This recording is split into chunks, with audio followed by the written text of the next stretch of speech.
Nayeli Roldán, ella es periodista especializada en investigación de animal político y de las que pues documentó, investigó y publicó todo sobre la estafa maestra. Ella, por supuesto, junto con Manu Oreste y Miriam también a través de que se cristalizó todo eso en el libro. Qué bueno está el libro, Nayeli. La otra vez que entrevistaba a nuestro estimadísimo Daniel Moreno, leía la introducción y cómo les quedó. Está para un manual de periodismo en las universidades, ¿eh? En verdad. Buenos días, Nayeli. ¿Qué tal, Luis Alberto? Buenos días a ti, al auditorio. Pues muchísimas gracias. La verdad es que sí tratamos de que en el libro efectivamente se explicara un poco de cómo es que investigamos este caso y también de hacerlo de una manera bastante ágil, Luis Alberto, porque es un tema muy árido, muy duro, pero lo que intentábamos es que justamente los lectores les quedara claro no solamente el esquema, sino también la magnitud del problema y que al mismo tiempo fuera lo suficientemente cercano justamente para que dimensionáramos lo que significa el desvío de recursos públicos, ¿no? No, y sabes que también me gustó que hacen una referencia histórica de los personajes involucrados, pues, ¿no? Es decir, por ejemplo, el origen del grupo Atlacomulco, ¿no? Que está muy bueno, o la explicación de por qué Alfredo El Mazo, de dónde viene, entre otros personajes, le dan un contexto histórico o el origen histórico, ¿no? En verdad, es investigación, pero también un perfil, vaya, ¿no? De los involucrados. Es muy bueno. El de Pemex también, recuerdo. Bueno, todos lo de la estafa maestra, hay un perfil histórico de los involucrados. Yo recomiendo mucho el libro, lo voy a volver a traer. Es más, lo vamos a regalar la próxima semana el miércoles de queso, pan y vino, porque los miércoles cada 15 días tenemos una sección de libros, lo vamos a regalar, Nayeli, Gracias, aquí. Luis Alberto. Sí, la verdad es que justo esa parte, incluso cuando publicamos la investigación en el portal, no pudimos abundar tanto justamente en, pues sí, estas conexiones, como dices, históricas entre los personajes. Y es algo que sí quisimos aportarle al libro, porque justamente esa parte, la historia de cada uno, es que explica por qué pues tenían las posiciones que tenían y por qué también parece que no pasaba nada, porque eran los cercanos al presidente. Estamos hablando del primo del presidente, que es Alfredo del Mazo, de Rosario Robles, que aunque ella venía de la izquierda, su historia es muy interesante. Finalmente termina en una administración priista, en el cargo más importante de su carrera como secretaria de Estado, y también Emilio Lozoya. También se explica por qué Emilio Lozoya terminó dirigiendo Pemex, porque pues él básicamente fue el encargado de traer recursos para la campaña del entonces candidato Enrique Peña Nieto de manera internacional, ¿no? Entonces sí, claro, explicar esta parte era también fundamental para entender por qué es que no había consecuencias en la estafa maestra, Luis Alberto. Exacto, la próxima semana lo vamos a regalar. Y tú, Muchas porque sé que te vas a ocupar, Nayeli, disculpa que te quité en ese tiempo, se me vino a la mente el libro y dije yo, es que el libro es una pieza muy importante escrita. A ver, tú eres la que le ha dado seguimiento puntualmente, aparte que dieron a conocer este fraude internacional, vaya, de simbología de corrupción internacional. Tú has estado ahí en las audiencias cuando de Rosario Robles, Nayeli, directamente, y ahora está alegando ella una persecución y está alegando que el presidente la persigue y que se fabrican pruebas y envió una carta también al respecto, Nayeli Roldán. ¿Qué te dice todo esto? Exacto, el día de ayer en voz de su hija pues conocimos esta carta que manda Rosario Robles y que básicamente es un mensaje al presidente Andrés Manuel López Obrador en el que pide un juicio justo, en el que pide que se respete el debido proceso en su caso, que a diferencia incluso de otros como los presuntos implicados en el caso Ayotzinapa o incluso la francesa Florence Cassé, han tenido un juicio más justo que el de ella. Y bueno, aquí hay que sí también dimensionar, Luis Alberto, porque por una parte no es que se considere que la exfuncionaria pues está libre de cualquier responsabilidad. Eso es lo que justamente tendría que investigar la Fiscalía General de la República, su presunta participación o el papel que pudo haber desarrollado en todo este esquema de desvío de recursos. Sin embargo, hay que puntualizar una serie de datos, Luis Alberto. El primero es, ella está acusada por ejercicio indebido de la función pública. Este es casi que un delito menor, si lo pudiéramos llamar así coloquialmente, que incluso cuando nosotros consultamos a expertos en materia penal, lo que nos decían es que el delito ni siquiera ameritaba prisión oficiosa y por lo tanto, pues parecería que no iba a haber una investigación profunda, porque no la estaban acusando de peculado, no la estaban acusando de desvío de recursos públicos y por lo tanto la Fiscalía no entraría al fondo del asunto, que es justamente dónde está el dinero. Y que por lo tanto, pues su juicio básicamente que sería pues casi que de trámite. Sorprendió muchísimo que el juez Delgadillo Padierna, sobrino de Dolores Padierna, finalmente decidiera implementarle una medida cautelar como la prisión oficiosa, porque hay otros funcionarios incluso de menor rango que también están siendo investigados por este caso, que en ningún momento ningún juez ha determinado la prisión oficiosa. Sí se les vincula proceso, es decir, el procedimiento continúa, pero nunca en ningún caso ha terminado en prisión oficiosa. Esto finalmente es una decisión del juez, que habrán otras instancias que la pudieran revisar. Pero por otra parte, Luis Alberto, también surgió otro elemento que me parece que es fundamental.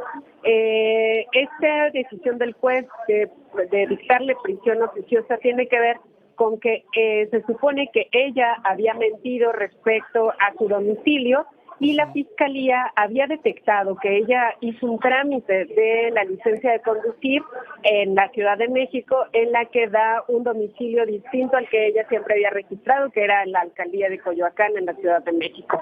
Este elemento fue fundamental para el juez para decidir que esta prisión oficiosa en Santa Marta, Catitla. Sin embargo, la defensa ya salió a decir que ese documento es una falsificación, que la única licencia de conducir que ella tiene data de 2018 y en el procedimiento, en la solicitud, da el comprobante de domicilio de Coyoacán, mientras que existe un procedimiento falsificado dentro de la Secretaría de Movilidad de la Ciudad de México en la que se advierte un domicilio distinto e incluso muestra los dos documentos, tanto el que presentó la Fiscalía, que ellos acusan como falsos, como la licencia de conducir, pues que usaba permanentemente Rosario Robles. Entonces, este elemento, Luis Alberto, creo que se tiene que investigar, por supuesto, y que por lo pronto pues mete una duda en el proceder de la Fiscalía y por lo tanto pues en la decisión de mantenerla en prisión oficiosa. Y por otra parte, pues también en estos días nos enteramos que la Secretaría de la Función Pública dio a conocer una inhabilitación por 10 años de la exfuncionaria, es decir, no podría tener ningún cargo de aquí en 10 años.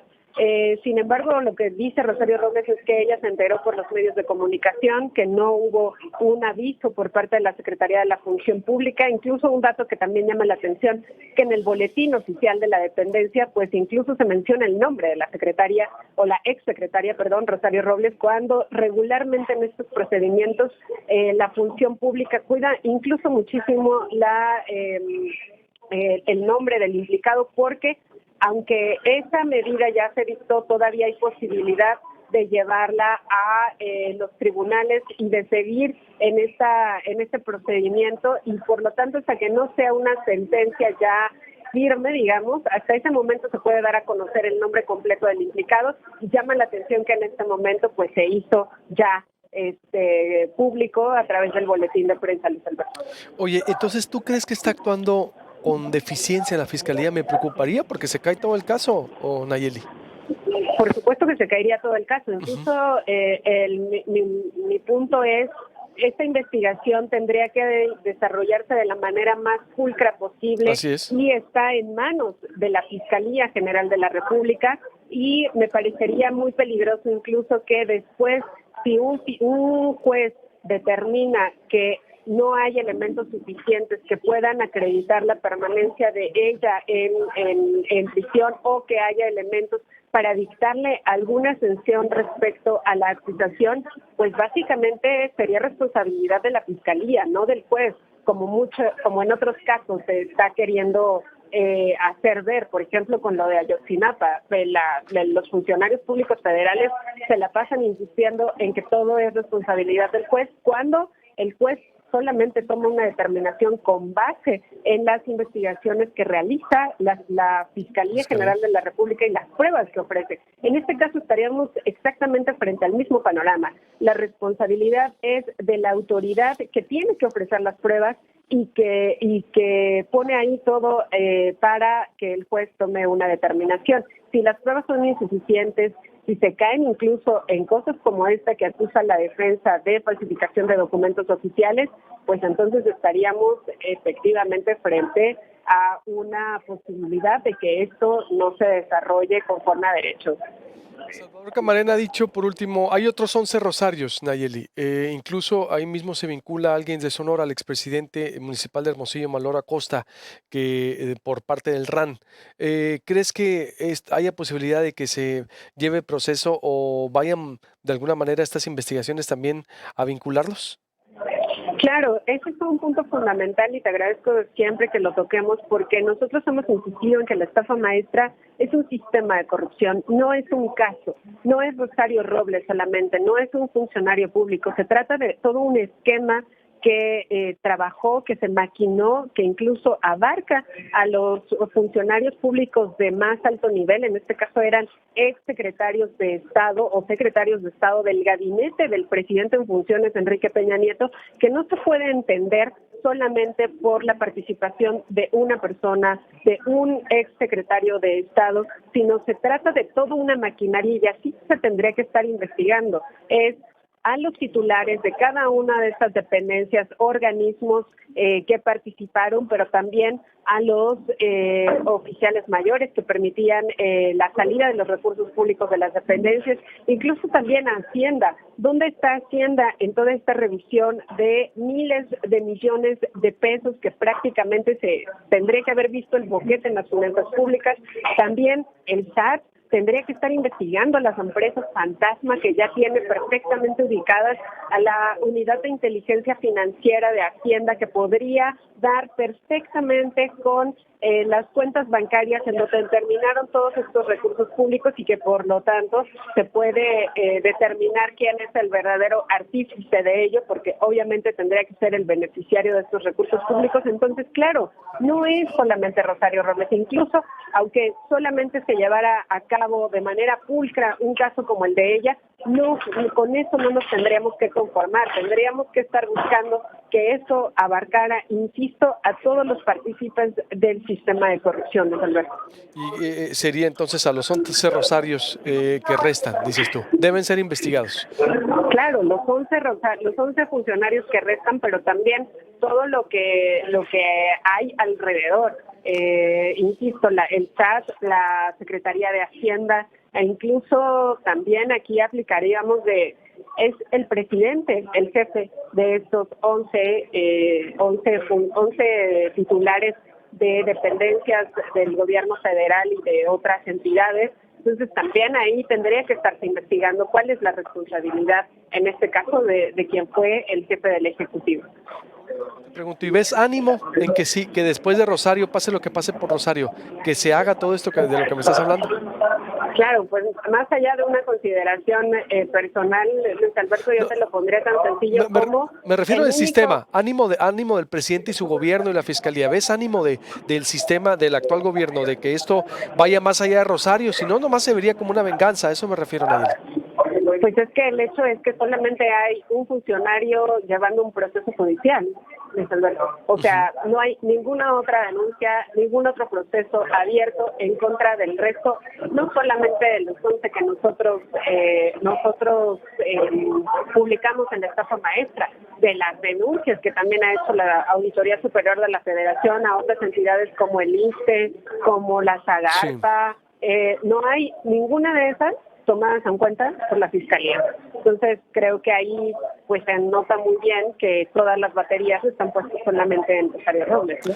Totalmente. Te mando un abrazo, Nayeli, gracias por tu tiempo y estamos en contacto, como siempre. Muchísimas gracias, Luis Alberto, a ti. Saludos al auditorio. Igualmente, Gracias por el espacio. al contrario, para eso estamos, Nayeli Roldán de Animal Político, con esta extraordinaria investigación en torno a la estafa maestra. Le recuerdo, suscríbase al canal de YouTube, usted nos puede ver desde su casa, desde su oficina o durante el día en el canal de YouTube, como si fuera a ver una película de Netflix, un video, desde la pantalla plana, o bien baje la aplicación para su teléfono celular en la Apple Store para su iPhone, en Google Play para su Android.